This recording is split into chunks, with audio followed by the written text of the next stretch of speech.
What is going on, guys? It's Drama back at it again with another episode of NBA Kicks, the show where we count down the top 10 best sneakers in the NBA every single week of the season.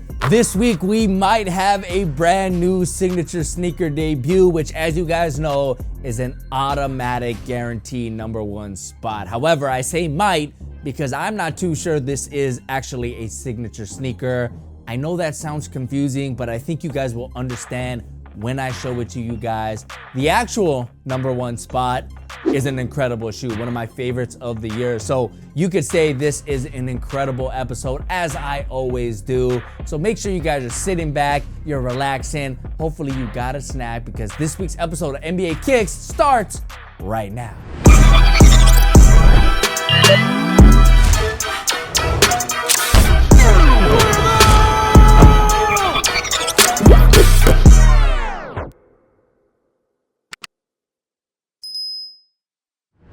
Starting off the list at number 10, we have Kyrie Irving with the Kyrie 1s.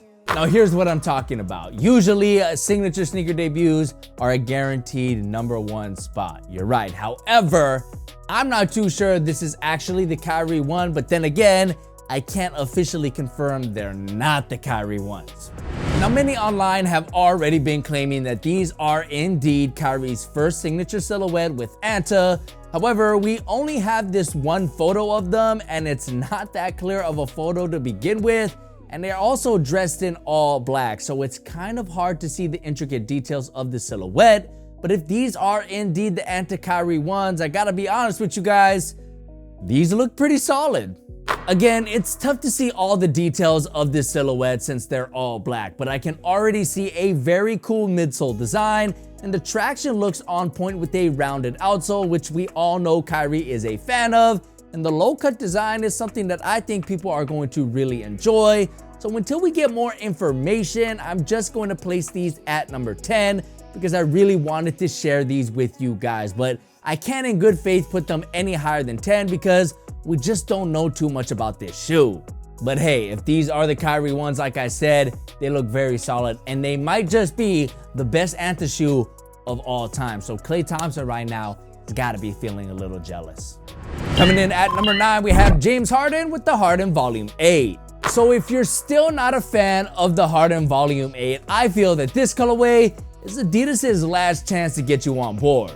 Previous colorways of Harden's 8 signature model have always featured a more acquired taste when it came to the color schemes, but this red, gray, and white colorway that James rocked against the Heat is the most quote-unquote normal colorway of the Harden 8s that we've seen thus far. Personally, I think these came out extremely clean, and I really like the 3 stripes design on the back of the heel, but if this colorway still doesn't make you a fan of the silhouette, you just don't like the Harden 8s, and that's okay. Personally, I'm a huge fan of the Harden 8's futuristic design, as I've said many times this season. But let me know in the comment section below, did this colorway convince you that you like the Harden 8s, or do you still hate them? Next up at number 8 is Jason Tatum with the Jordan Tatum 2. Last week, JT took the number 1 spot with the debut of his second signature model, and this week he's back with a brand new colorway. Now, the inspiration behind this colorway has yet to reveal itself. However, they do seem to have some unique features such as a debossed texture on the upper. The rest of the colorway sports a variety of colors such as purple, green, and crimson, but most of the silhouette uses neutral colorways for an overall solid look. Let me know what you think about the Tatum 2s now that we've seen them for 2 weeks straight. Personally, I do think they're a solid looking silhouette. However, they just don't have any off-court appeal whatsoever, which isn't uncommon these days, but I still think Jordan Brand couldn't have gone further with the overall visual design. Next up at number 7 is Scoot Henderson with the Puma Scoot Zero. All right, wow, so it's been a while since we've seen the Scoot Zero, but they're back this time with a brand new colorway. Now, usually with the colorway this loud, there is some sort of nickname for them, but I checked on the website and these don't seem to have a story as they're officially listed as a bright aqua and ravish colorway. Now, personally, I've never heard of the color ravish, but what we get is a very South Beach inspired colorway with shades of pink and blue, as well as some neutral colors, which really helps showcase the loud and disruptive visual design that the Scoot Zeros have. I think we're still kind of all waiting for Scoot to catch his stride in the NBA, but I think once he does, Puma's gonna start hooking him up with a lot of new colorways of the Scoot Zero, which I hope they do because these are actually a really solid debut silhouette. Next up at number 6 is Zion Williamson with the Jordan Zion 3. Zion makes back-to-back lists with another new colorway of his third signature model. This colorway of the Zion 3 uses a beautiful gradient orange upper alongside what looks like a glow-in-the-dark outsole, which I don't know about you guys, but seriously remind me of the Kobe 8 All-Stars, which have almost an identical color scheme. Jordan Brand has been putting out a lot of new colorways of the Zion 3s, which are always good to see. Sometimes they hit, sometimes they don't, but this colorway that Zion rocked against the Timberwolves definitely hits hard enough to take the number 6 spot on this week's list. Coming in halfway at number 5 is Tyrese Haliburton with the Nike Kobe 6. Now, I'm fairly certain that we've talked about this colorway of the Kobe 6s on the show before, but I'm allowing them to make a second appearance because they now might have a brand new nickname. So I'm pretty sure Chris Middleton wore a very similar colorway to the ones we see Tyrese Haliburton wearing, and even though Haliburton's pair might have some slight differences, what really make this colorway special is they now unofficially have the nickname the Deer Hunters. In case you're unaware, the Pacers are 4-1 against the Bucks this season, so naming this PE the Deer Hunters is borderline disrespectful. However, I personally love the drama. Drama is something that this era of the NBA isn't really known for, so whenever it does present itself, I gotta give it props. But the real question is, if Giannis and the Bucks start owning the Pacers like the Pacers are owning them, what colorway should Nike make for Giannis?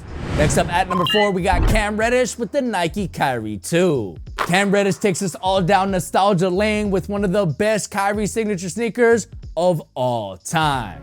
So now that Kyrie isn't with the swoosh anymore, we don't get to see his signature sneakers on the court that much. But Cam Reddish keeps things alive with this Duke PE of the Kyrie 2s, which is widely regarded as the best Kyrie sneaker Nike ever released.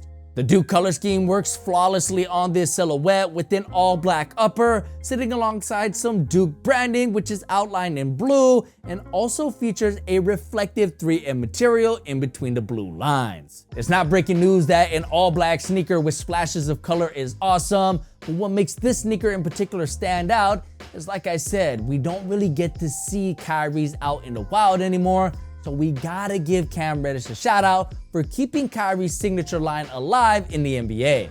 Next up at number 3 is Brook Lopez with the Zoom Freak 5.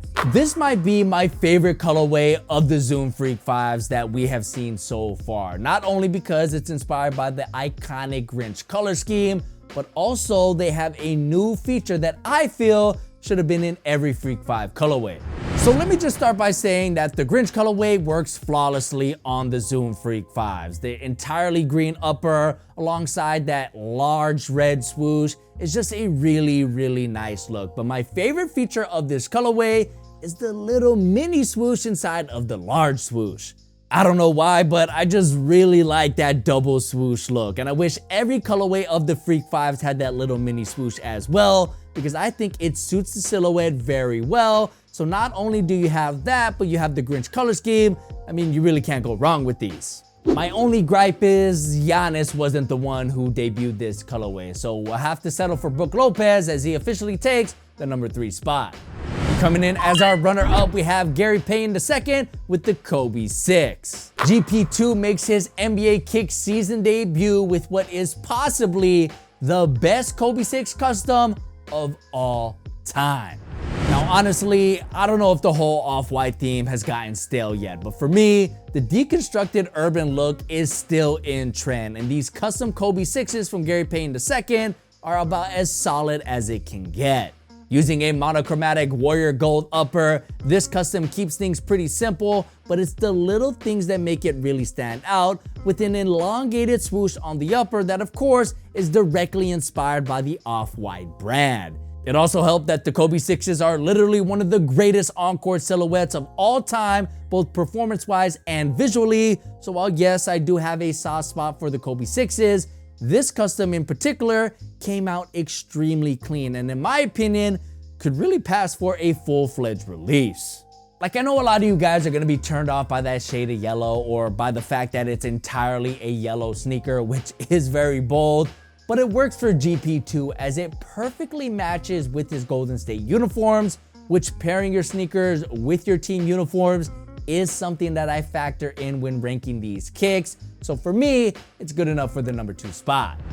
Finally, at number 1, we have Devin Booker with the Nike Book 1. Devin Booker is back with another new colorway inspired by an all-time classic. Last week, we saw Book's rendition of the Neon Air Max 95s, but this week, Nike one-ups themselves with this shattered backboard colorway that sends the Book 1 into another stratosphere. The switch up of materials to a leather-based upper suits the Book 1 extremely well and breathes new life into the silhouette, and in my opinion, might just be the best colorway of the Book 1 yet. Actually, you know what? Scratch that. This is the best colorway of the Book 1. I think it's pretty safe to say that. And I know it helps that it basically looks like a thick-soled Air Jordan 1, but you know what? The Jordan 1 is the greatest sneaker in the history of sneakers. So even though Nike copied their own homework here, they still got an A-.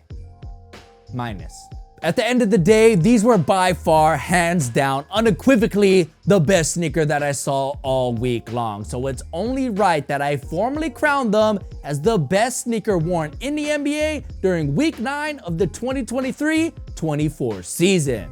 I really hope Nike ends up releasing this colorway of the Book 1 because I just love the materials. It's been a while since I played in an on-court sneaker that had a full leather upper. So if they do release these, I'd be really interested to see how they feel on the court.